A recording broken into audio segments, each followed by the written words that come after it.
You have to read it out loud. Really? Oh, what'd you say? Come on. Okay. Is it started? Mm-hmm. Oh. Chapter 2, The Marvelous Plan. George sat himself down at the table in the kitchen. He was shaking a little. Oh, how he hated Grandma. He really batted. Hated. There's a B. It's. That's a B. It's not. It's an H, and it's like you're It's supposed definitely a B. But it's not. I'm telling you, it's italics, so it's like he really hated. He really hated that horrid old witchy woman. And all of a sudden, he had a tremendous urge to do something about her. Something whooping. Something absolutely terrific. A real shockery. A sort of explosion. He wanted to blow away the witchy smell that hung about her in the next room. He may have been only 8 years old, but he was a brave little boy. He was ready to take on this old woman. I'm not going to be frightened by her, he said softly to himself, but he was frightened. And that's why he wanted to suddenly to explode her away. Well, not quite away. Well, not quite away, but he did want to shake the old woman up a bit. Very well, then. That would be it. With this whooping, terrific, exploding shock her for Grandma. He would have liked to put a firecracker underneath her chair, but he didn't have one. He would like to put a long green snake down the back of her dress, but he didn't have a long green snake. He would have liked to put 6 big black rats in the room with her and lock the door, but he didn't have 6 big black rats. As George sat there pondering this interesting problem, his eye fell upon the bottle of Grandma's brown medicine standing on the sideboard. Rotten stuff it seemed to be.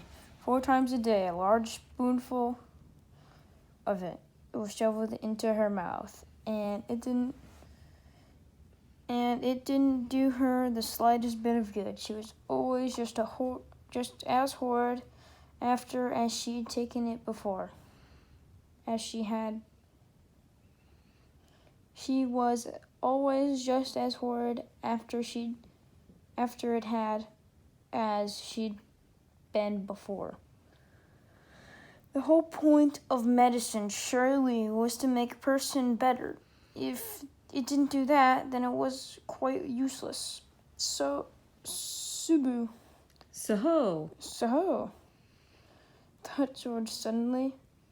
Baha. it's not a B. Stop doing that. You're doing it on purpose now. Hobum. Ba. Hobum. No, that's not it. Come on, read it right. Ho-hum.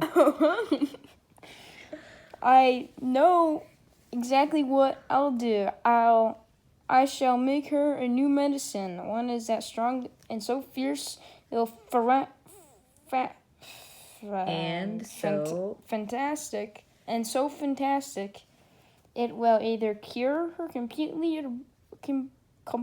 or blow off the top of her head. I will make her a magic medicine.